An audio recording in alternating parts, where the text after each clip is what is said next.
Welcome to a fireside reading of Anne of Green Gables. Chapter 17, A New Interest in Life. The next afternoon, Anne, bending over her patchwork at the kitchen window, happened to glance out and beheld Diana, down by the Dryad's bubble, beckoning mysteriously. In a trice, Anne was out of the house and flying down to the hollow, astonishment and hope struggling in her expressive eyes. But the hope faded when she saw Diana's dejected countenance. "Your mother hasn't relented?" she gasped. Diana shook her head mournfully. "No. And oh, Anne, she says I'm never to play with you again. I've cried, and I told her it wasn't your fault, but it wasn't any use. I had ever such a time coaxing her to let me come down and say goodbye to you. She said I was only to stay 10 minutes, and she'd be timing me by the clock." 10 minutes isn't very long to say an eternal farewell in," said Anne tearfully. "Oh, Diana, will you promise faithfully never to forget me? The friend of your youth, no matter what dearer friends may caress thee?" "Indeed I will," sobbed Diana, "and I'll never have another bosom friend. I don't want to have. I couldn't love anybody as I love you." "Oh, Diana," cried Anne, clasping her hands, "do you love me?" "Why, of course I do. Didn't you know that?" "No." Anne drew a long breath. "I thought you liked me, of course, but I never hoped you loved me. Why, Diana, I didn't think anybody could love me. Nobody ever has loved me since I can remember. Oh, this is It's a ray of light which will forever shine on the darkness of a path severed from thee, Diana. Oh, just say it once again." "I love you devotedly, Anne," said Diana staunchly, "and I always will. You may be sure of that." "And I will always love thee, Diana," said Anne, solemnly extending her hand. "In the years to come, thy memory will shine like a star over my lonely life, as that last story we read together says. Diana, wilt thou give me a lock of thy jet-black tresses in parting to treasure forevermore?" "Have you got anything to cut it with?" queried Diana, wiping away the tears which Anne's affecting accents had caused to flow afresh, and returning to practicalities. "Yes, I've got my patchwork scissors in my apron pocket, fortunately," said Anne. She solemnly clipped one of Diana's curls. "Fare thee well, my beloved friend. Henceforth we must be strangers as though living side by side.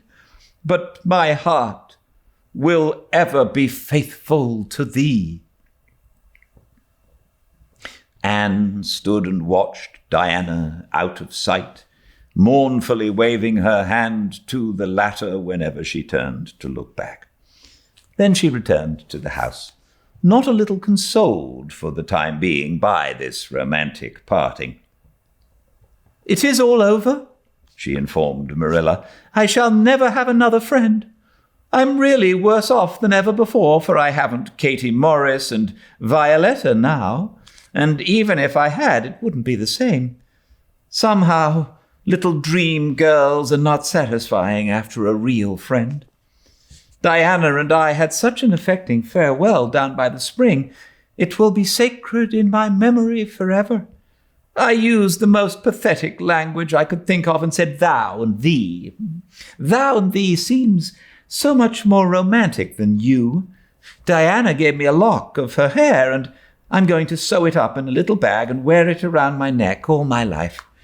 Please see that it is buried with me, for I don't believe I'll live very long. Perhaps when she sees me lying cold and dead before her, Mrs. Barry will feel remorse for what she has done and will let Diana come to my funeral. I don't think there is much to fear of your dying of grief as long as you can talk, Anne, said Marilla unsympathetically. The following Monday, Anne surprised Marilla by coming down from her room with her basket of books on her arm and hip and her lips primmed up into a line of determination. "I'm going back to school," she announced. "That is all there is left in life for me, now that my friend has been ruthlessly torn from me. In school, I can look at her and muse over days departed." "You'd better muse over your lessons and sums," said Marilla, concealing her delight at this development of the situation. "If you're going back to school, I hope we'll hear no more of breaking slates over people's heads and such carryings on. Behave yourself and do just what your teacher tells you." "I'll try to be a model pupil," agreed Anne dolefully. "There won't be much fun in it, I expect. Mr. Phillips said Minnie Andrews was a model pupil, and there isn't a spark of imagination or life in her. She is just dull and poky and never seems to have a good time. But I feel so depressed that perhaps it will come easy to me now. I'm going round by the road. I couldn't bear to go by the birch path at all. I should weep bitter tears if I did." Anne was welcomed back to school with open arms. Her imagination had been sorely missed in games, her voice in the singing, and her dramatic ability in the perusal aloud of books at dinner hour. Ruby Gillis smuggled 3 blue plums over to her during Testament reading. Ella May Macpherson gave her an enormous yellow pansy cut from the covers of a floral catalogue, a species of desk decoration much prized in Avonlea School. Sophia Sloane offered to teach her a perfectly elegant new pattern of knit lace, so nice for trimming aprons. Katie Bolter gave her a perfume bottle to keep slate water in, and Julia Bell copied carefully on a piece of pale pink paper, scalloped on the edges, the following effusion: "When twilight drops her curtain down and pins with it a star, remember that you have a friend, though she may wander far."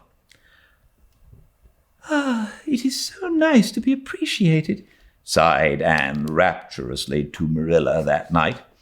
The girls were not the only scholars who appreciated her. When Anne went to her seat after dinner hour, she had been told by Mr. Phillips to sit with the model Minnie Andrews, she found on her desk a big, luscious strawberry apple.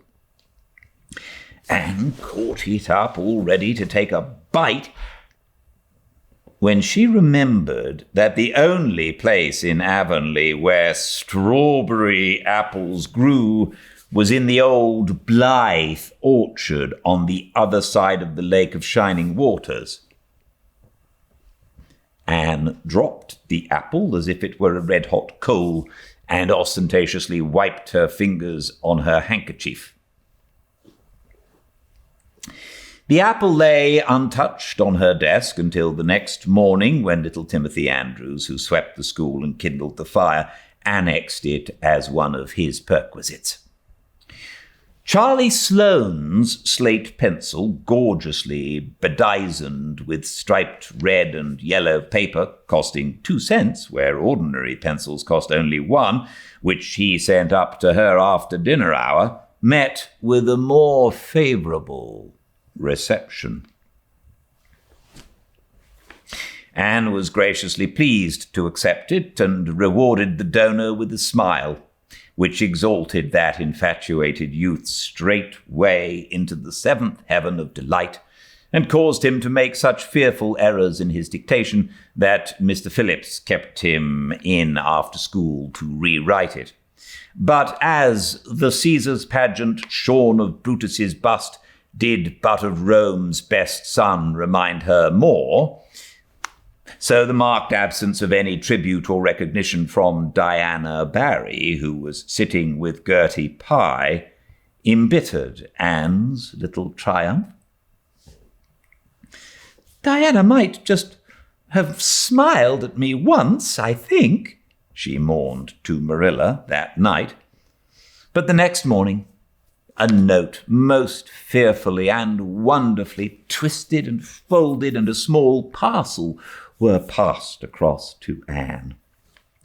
"Dear Anne," ran the former, "Mother says I'm not to play with you or talk to you even in school.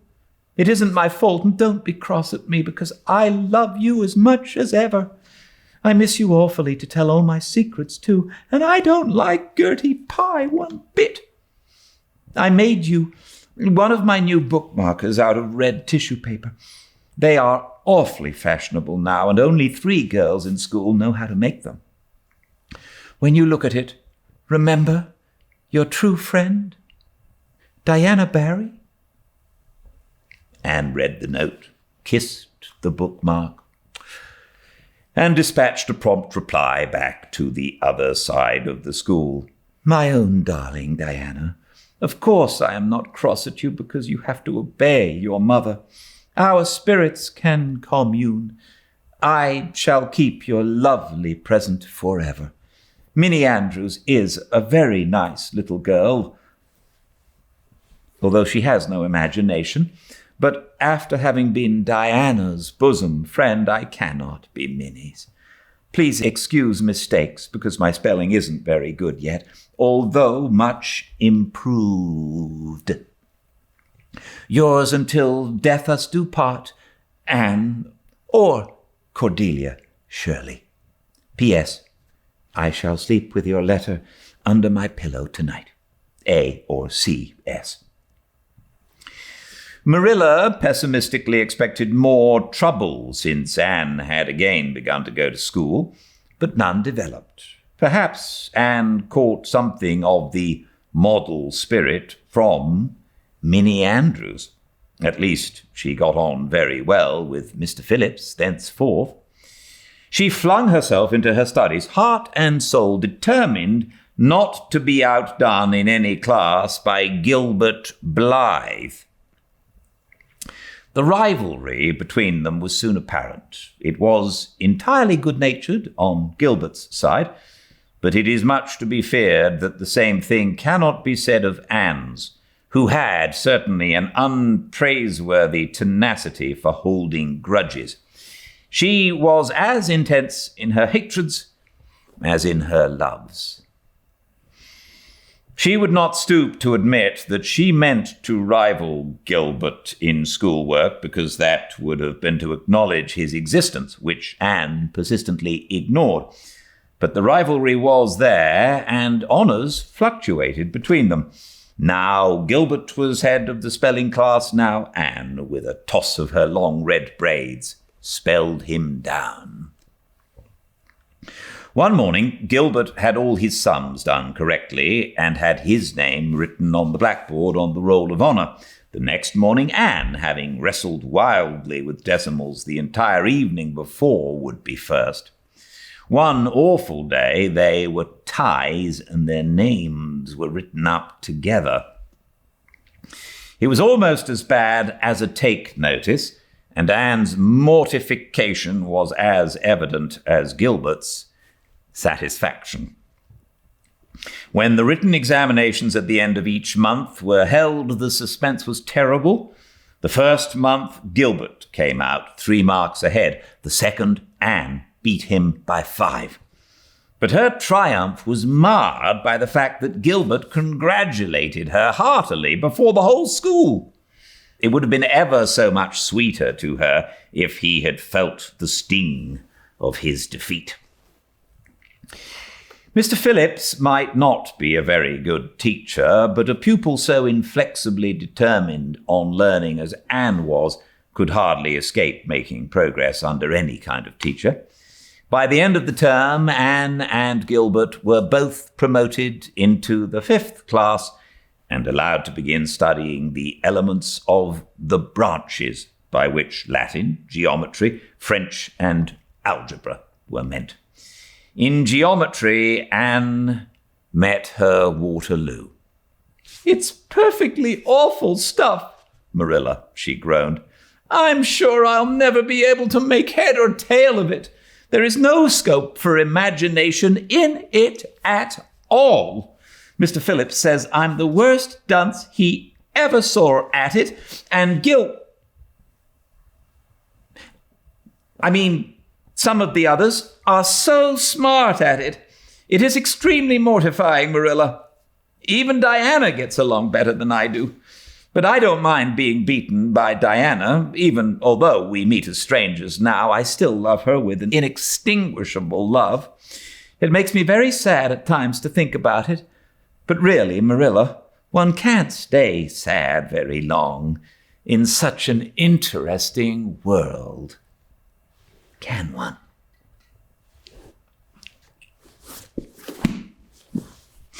Thanks. This is a great, fun book to read. I hope you're enjoying it as much as I am. I'll see you all tomorrow, same time and place, 5 Pacific, at Fireside Reading on Instagram. And all the chapters I upload to the YouTube channel Fireside Reading, so please check that out. And if you know someone who you think might like this, please tell them. I'll see you all tomorrow. Until then, please stay very well. Good night.